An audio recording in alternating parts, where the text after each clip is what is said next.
আবু দাউদ শরীফের হাদিস বিশ্বনবী মুহাম্মদ সাল্লাল্লাহু আলাইহি ওয়াসাল্লামের প্রিয় সাহাবী আবু সাঈদ আল খুদরি রাদিয়াল্লাহু তাআলা আনহু বলেন, আহারে আবু সাঈদ আল খুদরি রাদিয়াল্লাহু তাআলা আনহু বিশ্বনবীর বড় প্রিয় সাহাবী ছিল।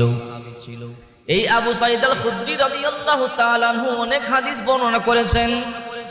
আবু সাঈদ আল খুদরি রাদিয়াল্লাহু তাআলা আনহু বলেন, আমি বিশ্বনবী মুহাম্মদ সাল্লাল্লাহু আলাইহি ওয়াসাল্লামের সাথে ছিলাম।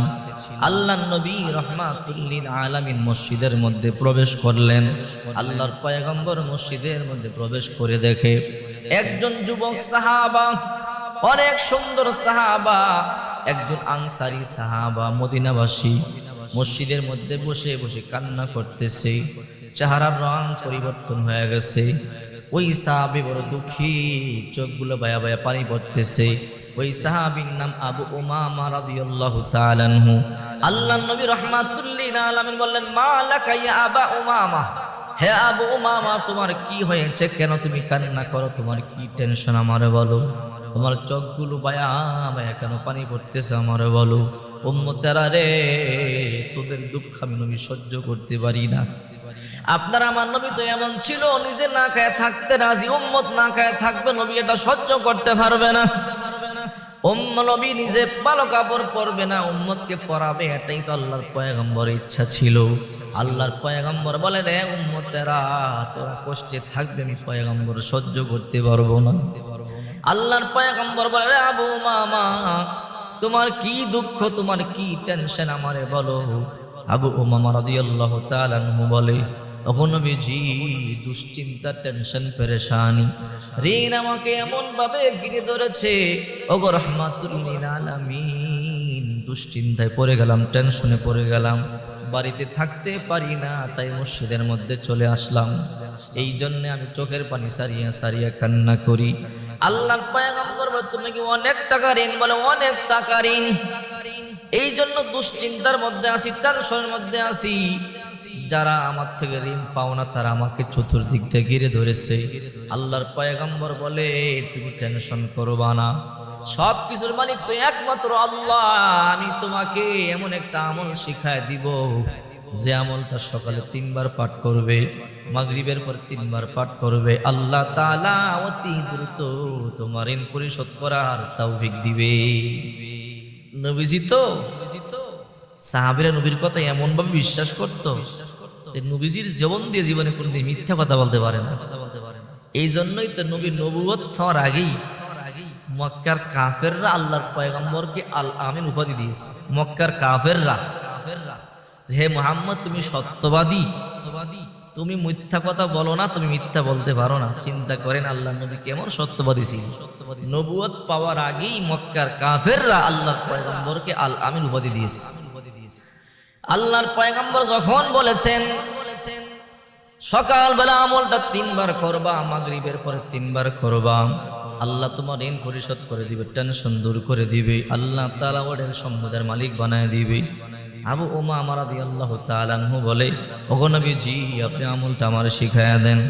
আল্লাহর পয়গম্বর রাহমাতুল লিল আলামিন বললেন, আবু উমামা তুমি সকালবেলা 3 বার পড়বে, আল্লাহুম্মা ইন্নী আউযু বিকা মিনাল হাম্মি ওয়াল হাযানি ওয়া আউযু বিকা মিনাল আজিজি ওয়াল কাসালি ওয়া আউযু বিকা মিনাল জুবনি ওয়াল বুখলি ওয়া আউযু বিকা মিন গলাবাতিদ দাইনি ওয়া কহরির রিজাল।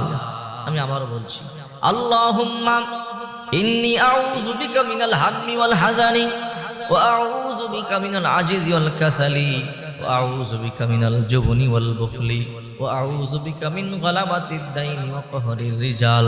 আবু উমামা বাড়িতে চলে যাও, টেনশন করবে না, আমলটা করে দাও, আল্লাহ তাআলা তোমার ঋণ পরিশোধ করবার তৌফিক দিবে।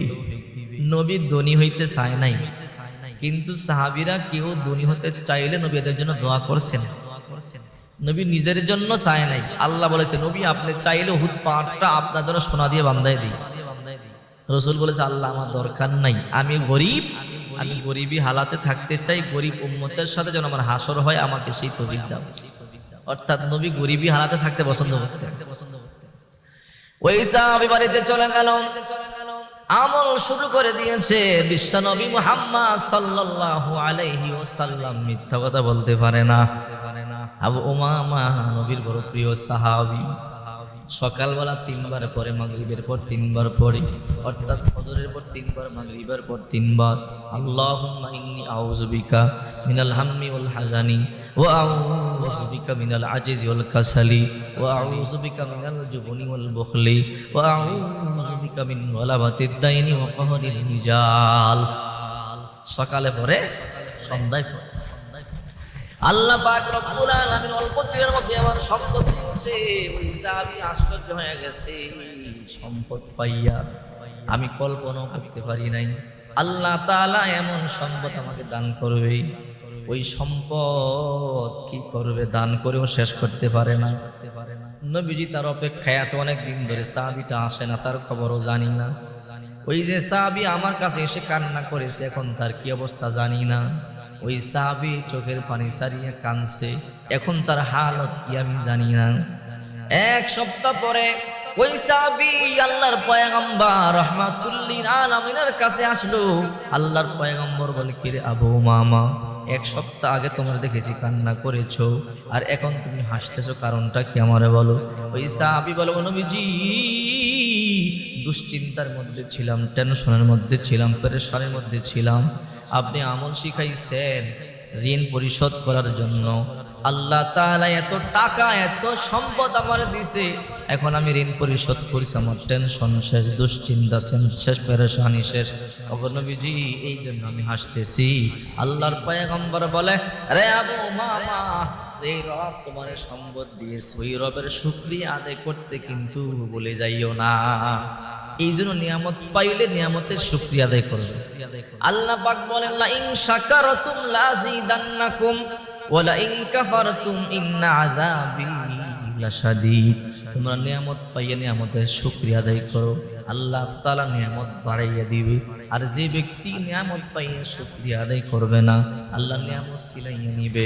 শুধু ছিনাইয়া নিবে তা নয়, আল্লাহ তাআলা কঠিন আযাবের মধ্যে গ্রেফতার করবে। কারণ সম্পদ পাইছিল। মুসা নবী বলছে, মুসা নবীর কাছে গিয়ে, মুসা নবী তুমি একটু দোয়া করো যেন আল্লাহ আমার সম্পদ। মুসা নবী দোয়া করছে, আল্লাহ সম্পদশালী বানাই দিয়েছে।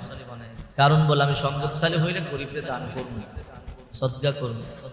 কিন্তু এখন সম্পদশালী হয়ে ভুলে গেছে। মুসা নবী কয়, দান করো, এগুলো তো আমার এলেমের কারণে, আমার বুদ্ধির কারণে পাইছি। নাউজুবিল্লাহ। এরপর আল্লাহ ধ্বংস করে দিছে। কারণ কেউ ধ্বংস করছে, তার সম্পদও ধ্বংস করছে। এই জন্য দুশ্চিন্তায় পড়ে গেলে, টেনশনে পড়ে গেলে, ঋণগ্রস্ত হয়ে পড়ে গেলে এই দোয়াটি বারবার পড়বেন। আল্লাহুম্মা ইন্নী আউযু বিকা মিনাল হাম্মি ওয়াল হাজানি ওয়া আউযু বিকা মিনাল আজিজি ওয়াল কাসালি ওয়া আউযু বিকা মিনাল জুবনি ওয়াল বুখলি ওয়া আউযু বিকা মিন গলাবাতিদ দাইনি ওয়া কাহরির রিজাল। এই আমলটা করবেন, আল্লাহ দ্রুত ঋণ পরিশোধ করবার তৌফিক দিবে, অর্থনৈতিক অবস্থা ভালো করে দিবে, আল্লাহ সচ্ছল করে দিবেন। সুবহানাল্লাহ।